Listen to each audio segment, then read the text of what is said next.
আওয়ামী লীগ একটি অসভ্য রাজনৈতিক দল, আওয়ামী লীগ একটি বর্বর রাজনৈতিক দল, আওয়ামী লীগ একটি ফ্যাসিবাদী চরিত্রের রাজনৈতিক দল। আওয়ামী লীগ যখন ক্ষমতা পায়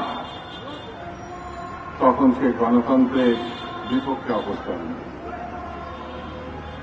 আওয়ামী লীগ মুখে যা বলে কার্যত তা করে না, যা করে তার বিপরীত কথা সে বলে।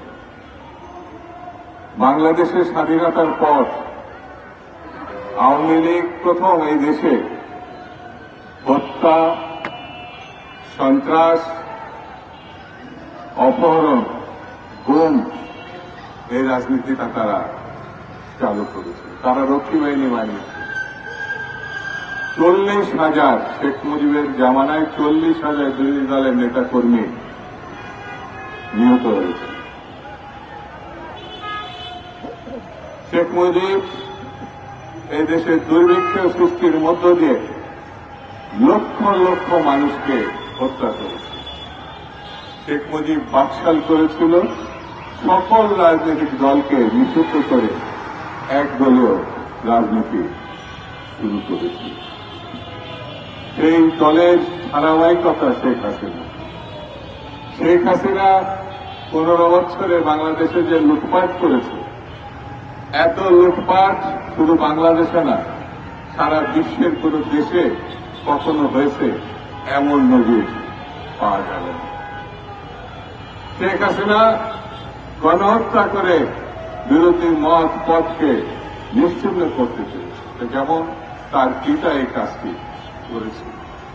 শেখ হাসিনা গুম, অপহরণ, মাত্রা অতিরিক্ত করেছিল। আমাদের ইলিয়াস আলী আজ পর্যন্ত ফিরে আসে, আমাদের কমিশনার চৌধুরী আলম আজ পর্যন্ত ফিরে আসে। শেখ হাসিনা কত ভয়ঙ্কর দেখুন, আয়নাঘর বানিয়েছে। এই যুগে সভ্যতার বিপরীত যে বর্বরতা, সেটা হচ্ছে আয়নাঘর। সেই আয়নাঘরের মধ্য দিয়ে পতিত যশা মানুষজনকে সেখানে ধরে নিয়ে গিয়ে হত্যা করা হয়েছে, আর না হলে বছরের পর বছর আটকে রাখা হয়েছে। সেই জন্য এই দলটি কখনোই মানবতার পক্ষে ছিল না, কখনোই গণতন্ত্রের পক্ষে ছিল না।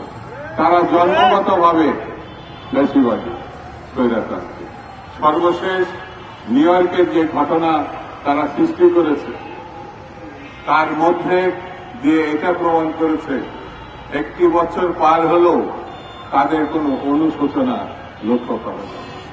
তারা কখনো বাংলাদেশে যে অপকর্ম করেছে, বাংলাদেশে যে গণহত্যা চালিয়েছে, বাংলাদেশে যে নৃশংসতা চালিয়েছে, বাংলাদেশে যে সীমাহীন দুর্নীতি করেছে, তাই এই ব্যাপারে সে কোন রকম অনুশোচনা তাদের নাই।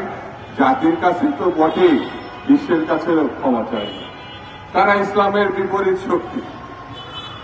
কেন বলছে এই কথা? আমাদের মহান সৃষ্টিকর্তা বলেছে, তুমি ভুল করলে তুমি আমার কাছে ক্ষমা চাও। আল্লাহ তাআলা ক্ষমা জন্য বসে থাকে। বান্দা ভুল করবে, বান্দা অপকর্ম করবে, সে তার সৃষ্টির কর্তার কাছে ক্ষমা চাবে। এটাই বাস্তবতা। আওয়ামী লীগ এই জন্যই বলবো, তারা ধর্মও মানে না। যদি তারা মানত, তারা যে অপকর্ম করেছে, যে দুর্নীতি করেছে, যে নৃশংসতা চালিয়েছে, গণহত্যা চালিয়েছে, সে দেশবাসীর কাছে এবং তার সৃষ্টিকর্তার কাছে ক্ষমা চাইছে। সে ক্ষমা সে চায় না। সেই জন্যই এই শক্তির বিরুদ্ধে আমাদেরকে সজাগ থাকতে হবে। এই শক্তির বিরুদ্ধে আমাদের ঐক্যবদ্ধ থাকতে হবে। পৃথিবীতে যত বড় শক্তি তাদের সমর্থন দিক না কেন, যত বড় শক্তি তাদের কোলে নিয়ে বসে থাকুক না কেন, বাংলাদেশের মানুষ এই শক্তিকে কখনো ক্ষমা করবে না, কখনো উঠে দাঁড়াতে দিবে না। এটাই হচ্ছে বাস্তবতা, এটাই হচ্ছে বর্তমান অবস্থা।